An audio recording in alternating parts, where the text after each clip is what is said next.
Hi, folks. This is Dale Ryder from Boom Crash Opera. You're listening to Torrent This with Dando. It's great.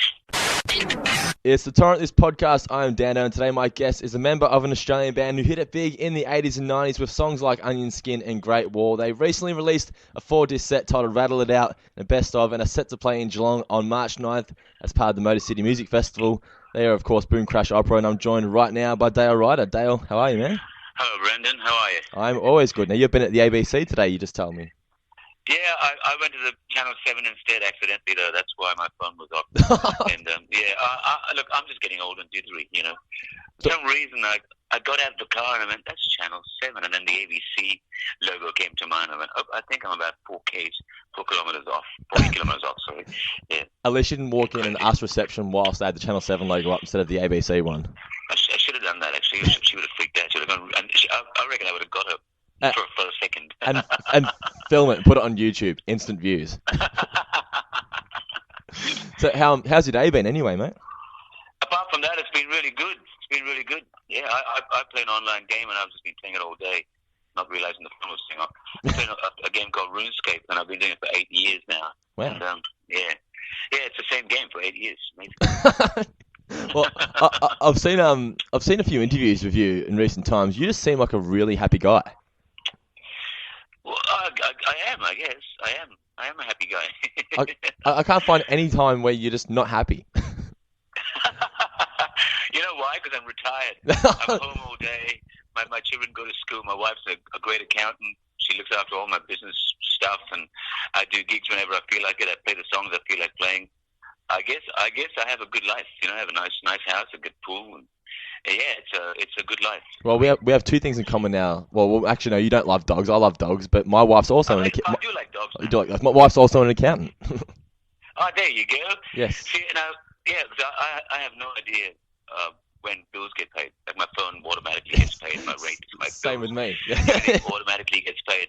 Unless I use my credit card accidentally, then she goes, "Hey, what are you doing?" You can't do that. Do you want to know a funny story? Okay, I work full time at Ford in a factory, and across the road we have a Subway. And no shit, I left for lunch break once, went to get Subway, and my wife called me, and I had not left the store, and she goes, "Oh, how's your Subway?"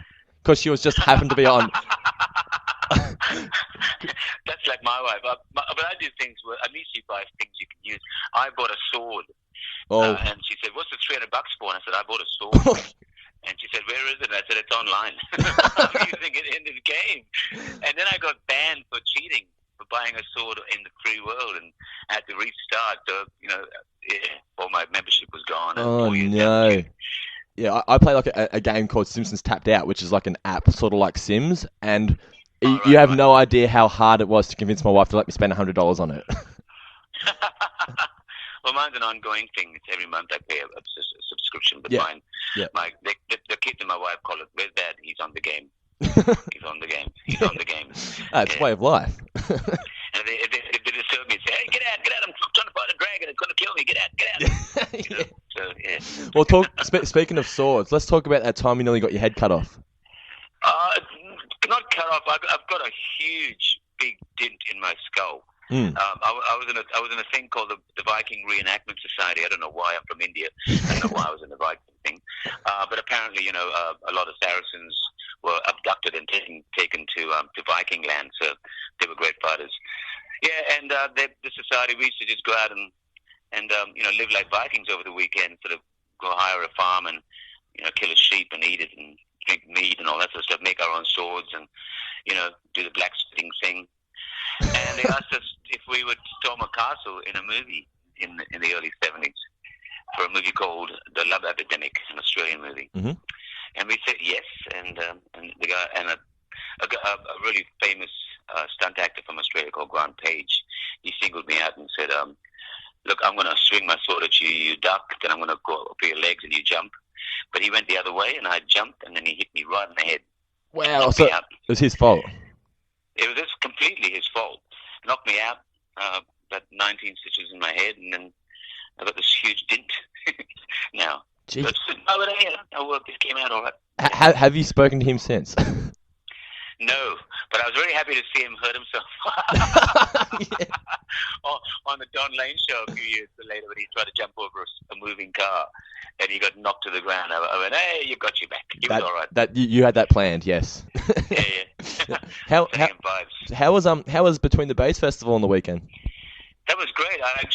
It's a shame because I don't get to stay and watch all the other bands, but from our reaction was really good, and I watched a bit of Daryl Braithwaite. I really wanted to see Tex Perkins, but my kids had ballroom exams, so Ugh. I had to leave. Yeah, I really wanted to see the Ape in action because I've never seen him ever. Yeah. So yeah. It's one of my goals in life though to see Daryl Braithwaite sing Horses live. Yeah, he's pretty good. He's getting on too, you know. Yeah, Good yeah. guy. What He's a happy fella. Why do you think so many sort of like 80s, 90s acts are sort of making a revival lately? I think what happens is our audience have gone through their 10 and 15 years of you know, growing up, making babies, getting a job, and getting settled. And now they're starting to go out again. They've got a bit of expenditure, you know. They can go out and see bands again, and it brings back some memories of the old. Our gigs, it's, you know, I see mainly women, which is good. that are, you know, in their 40s, you know, but they're bringing their kids along, and it's I think it's sort of a resurgence.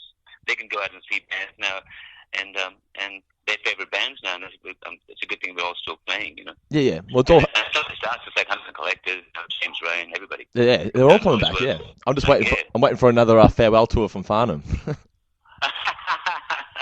Yeah, that'll be good. Yeah, it's all happening for you guys at the moment. You got the 4 CD box set out, rattle it out, the best of, playing shows all over. It must feel like it's like 1989 again for you. Well, this time around, it's there's no pressure. You know, we're not trying to conquer the world, or we're not trying to prove anything to anybody, or to ourselves. It's all about having a bit of fun. Trying a lot of songs we've written.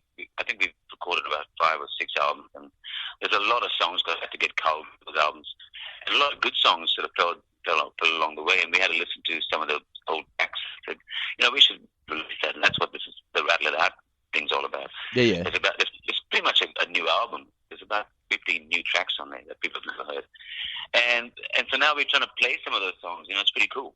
Some of them are really funky. Yeah. You know? Kind of doesn't sound like us at all, and some of them sea shanty kind of things. It's really good fun. Yeah. There's a song called Off to Sea. It's I think it was written for a movie about pirates, and it got sort of cold. Canned, yeah. And yeah. I say cold, it sounds nicer. It does. Sounds like an A&R guy hitting you on the head with a bat. Yes. So it's good fun. Yeah. At the moment, like you said, I'm very happy and it's good fun. Well, besides the hair and outfits, what's changed for you in recent years as like a performer? Well, I've got no hair, mate. The hair's gone. Is that what you meant? Yeah. Yeah. Oh, the outfits. Nothing's changed. You know, when the band get together, we're still the same old banter, you know. Yeah. Getting the Taragos, the same old thing. It's the same old waiting at airplanes and airports and waiting to go on and waiting at sound checks. It's all the same.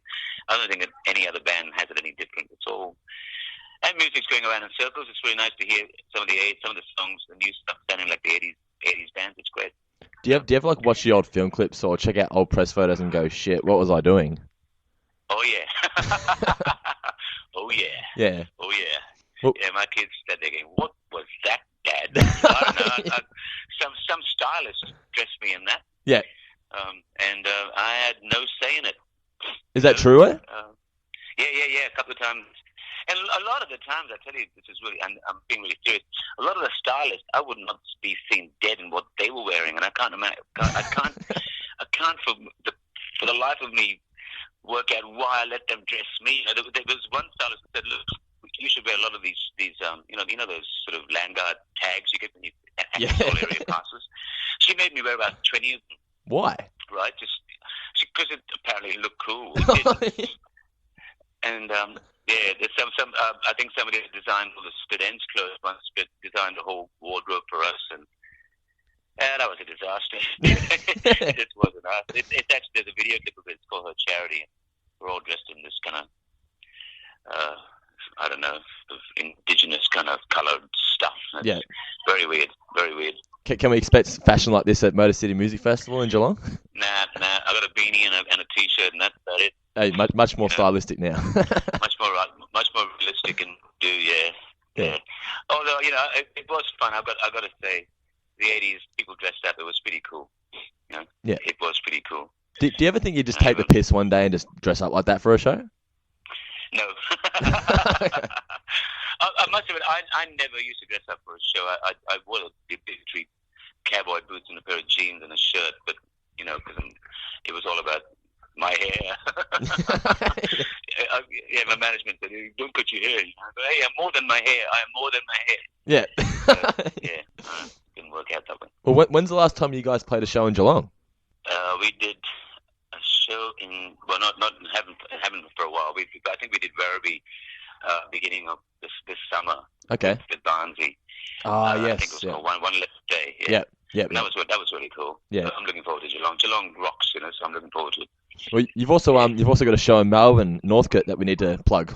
Selling fast. We're doing Northcote Social Club there in a couple of weeks, and that's basically what's the word, record launch, officially kind of our record launch, because it's mainly us, and we actually get to be on stage for an hour and a half, so it'll be good. Yeah, it's going to be good. Well, then the tour you're on now, that wraps up in April. Are you guys going on like another sabbatical after that, or is it just full steam ahead from you from now on? Yeah, I think this is what we do is every summer, because we try to tie everything up into getting gigs on the day on the greens, because that financially makes us doing other smaller shows viable. Otherwise the machine is too big to take around the country, and because I also do another thing with a thing called Absolutely 80s with a bunch of other guys. Okay, you're in that. Okay. Yeah, Brian Maddox and Scott Kahn, and we do that around the country. That's basically my bread and butter. That's what's putting the food on the table. Absolutely. Yeah. We'll pay my dog bills anyway. Oh, yes. Good old dog bills. Well, Well, basically, like, you'd have to sort of balance music with life anyway, wouldn't you? Well, I never used to. That's probably why I got married 4 times, and when Boom Crash sort of slowed down, it took me about 10 years to catch up to my age. I'm going to be 60 this year. So 60? It's yeah. No way. Yeah, way. You look like you're 40. I'm going to be. Well, thank you. Yeah. Well, yeah. I'm going to be 60. So I don't feel 60, but I got to start thinking that I am. I got to start slowing down a bit more. How does it feel like when you sort of think I'm almost at that age where I can retire? Like you don't look or feel like you should be. You know what I mean? I am looking forward to getting my seniors card, I got to tell you. Because they allow you to get on the plane, because they all go, is anybody with a special assistance? I want to rock up with my seniors card. Yes. Oh, we get cheap, not that I take public transport, we get cheap public transport. There's all kinds of good things for seniors people. Yeah, reap the benefits. Have my seniors card. So some people may not be aware, but you mentioned it before. Like you're born in India. You moved to London, boarding school, came here when you were like 16. Where do you consider home?